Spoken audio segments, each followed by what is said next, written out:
syempre today's vlog is ang sasakyan natin ngayon ay naging Alphard na. Ayan. So, perfect siya para sa family. May 8-seater siya. And luxury car ang tawag sa dati sa mga ganitong sasakyan kasi mahabang sasakyan to.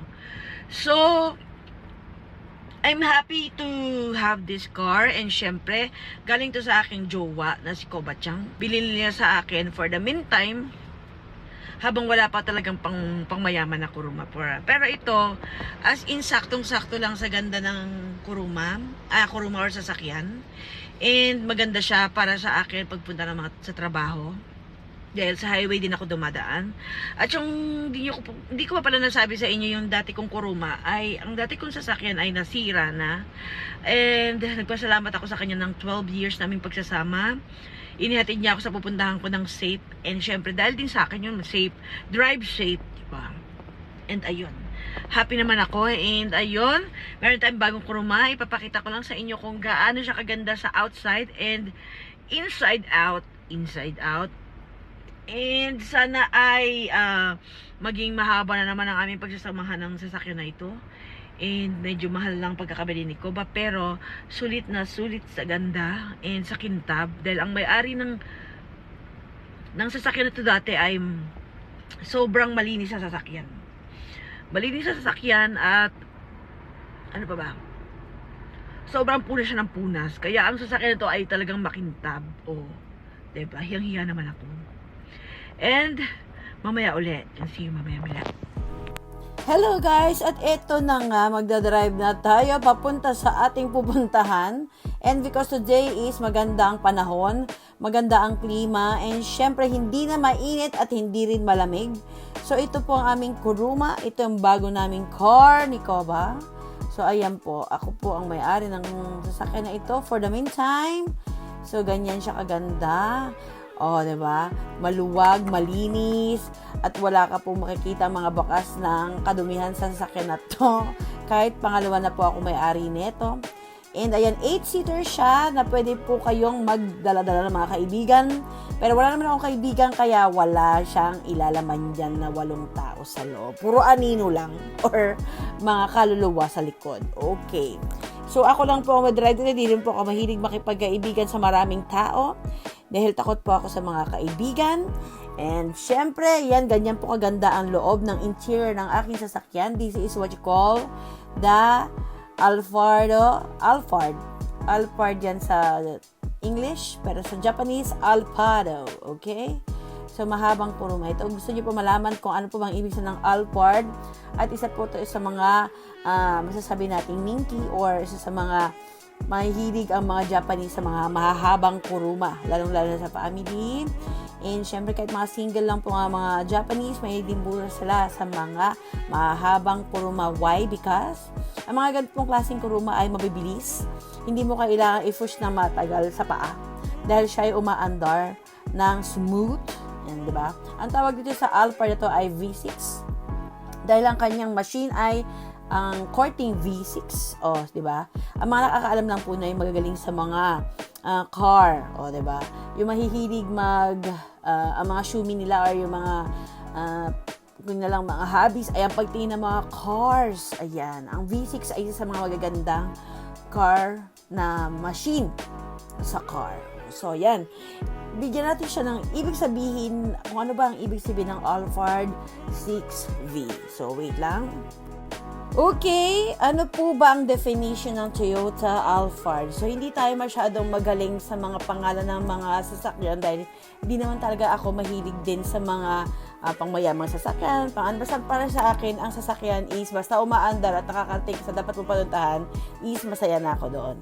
Pero, dahil sa ako ibinigyan ng magandang gift ng aking jowa na itong Toyota Alphard, ay bigyan natin ng konting definition ano po ba ang ibig sabihin ng Toyota Alphard. So, Toyota Alphard is a minivan produced by the Japanese automaker Toyota since 2002. Okay? It is available as a 7 or 8-seater with a petrol and hybrid engine option. So, yun nga, diba? Isa siyang minivan, pero ang mga ganitong klaseng sasakyan ay talaga namang pam-family talaga. Dahil nga siya ay may 7 and 8 seaters. Okay, hybrid variants have been available since 2003, which is corporate Toyota's hybrid Synergy Drive technology. It is Toyota's flagship minivan. So, ibig sabihin, itong tinatawag na Alphard ay isa sa mga nasa level 1 or yung nasa level ng kanilang mga sasakyan na talaga namang may ibubuga. Ganon. The Alphard is primarily made for the Japanese market but is also sold in many Asian countries, Belarus, Russia, and the Middle East, similar to the Camry. And syempre, it is often regarded as a luxury car in Southern Asian market. So, sa Asia, ito tinatawag na luxury car dahil ito po ang car na talaga namang maganda ang kanyang machine sa loob ng sasakyan. Since the second generation sa twin model called Toyota Bellfire. O, di ba may tinatawag na Bellfire dito sa Japan? Saka ang tinatawag na Alphard ay magkapatid. Ibig sabihin yan, magkapareho yung kanilang size, magkapareho ang kanilang laki, and sa loob nila talagang pare-parehas po ang Bellfire and ang tinatawag na Alphard. Kaya tawag sa kanila ay Kyodai or magkapatid sila na sasakyan ng Toyota. Has also been available, which is marketed as sportier alternative to the Alphard and exclusively marketed by the Net Store dealership until 2020. Since 2019 is modified and more upscale version of model has been sold as Lexus LM. Okay. So, hindi natin po alam at hindi po na ng iba alam ng mga tao na ang Toyota at ang Lexus ay magkapatid din. Kumbaga, parehas sister company ng Lexus ang Toyota. Okay? The vehicle was named after Alphard, the biggest star in the constellation Hydra. Okay? Alphard is wear a special front emblem which depicts the lowercase alpha letter. A prominent design features of the Alphard is a shield-like grille, which it has since the launch of AH30 generation. So yun na nga, ang Bellfire at ang Alphard ay magkapatid sila dahil pare-parehas ang kanilang size, pare-parehas din ang kanilang katawan. So ang tigkapatid ang tawag sa kanila. The name Bellfire. Ang Bellfire din kasi ay from Toyota at ang Alphard din is from Toyota. The Bellfire was derived from the velvet and fire. Kaya Bellfire. Velvet and fire. Bellfire ang tawag sa to emphasize sa smooth and fashionate as character of the vehicle. So, ibig sabihin nun, smooth na and fashionate na ang tinatawag na Bellfire. So, yun na nga. So, ang Alphard ay na-launch ito noong May 2002 na ang gumawa nito at ang engineer nito ay si Mr. Iwata. Ang first generation niya is para ang generation ng Previa or Estima. Parehas lang sila ng mga parang minivan siya. Eastern shares many components of the country. As in, maraming gustong bumili sa Toyota ng mga ganitong klaseng sasakyan. So, yung model ko po is yung hindi siya bago na model. So, yung model na to is yung bagong ngayon na tinatawag na Alphard is yung pangalawa sa bago. Ang tawag dito. Yung bago ngayon, lumabas is yun yung una. Yung aking sasakyan.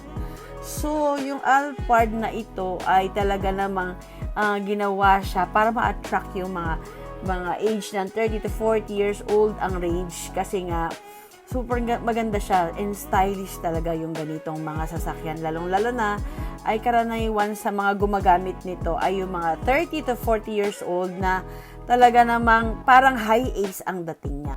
So, hindi ko pala nasabi sa inyo yung mga ganitong klaseng sasakyan, yung kanyang oil or yung mga gasolina na ginagamit dito is yung hindi regular. Ay high oak ang tawag sa kanya na nilalagay dito para mas maganda yung oil na pumapasok or yung gasolina na pumapasok sa kanyang machine, ganon. Para hindi masisira agad, ganon. Ganon talaga ang mga ganitong klaseng sasakyan na malalaki. Medyo iba yung kanyang gasolina. O, diba? Ang perfect. So, yun na nga. Habang ina-explain ko sa inyo, sana ay natuwa kayo dyan sa aming driving. And, syempre, habang nag-drive, syempre, magugutom, kakain, mag-drive uli. And, ang pinakamaganda po dito sa sasakyan ay hindi siya nakakapagod. Napaka maganda yung kanyang cushion sa puwet, sa upuan. Yung puwet natin, hindi mapapagod. Yung balakang natin, hindi mapapagod. Ganyan. Kaya nga, tinatawag siya sa mga Alphard is magandang sasakyan. So, I'm happy dahil maganda ang sasakyan ko. Hindi mapapagod ang puwet ko. And, syempre, thank you sa panonood ninyo. Sana ay may natutuhan na naman tayo ng bago nating mga kaalaman about sasakyan. And ano pa ang isa sa mga luxurious car ng sasakyan ng Japan ay ang tinatawag nating Alphard. Syempre, mas maganda po ang mga model ngayon ng Alphard. And kapag kayo ay maraming okane, bili din kayo ng Alphard dahil ito ang perfect na sasakyan dito sa Japan right now. Na talagang pang minivan po talaga siya. And thank you for watching, guys. Sana marami kayo natutuhan. And see you on my next vlog. Bye!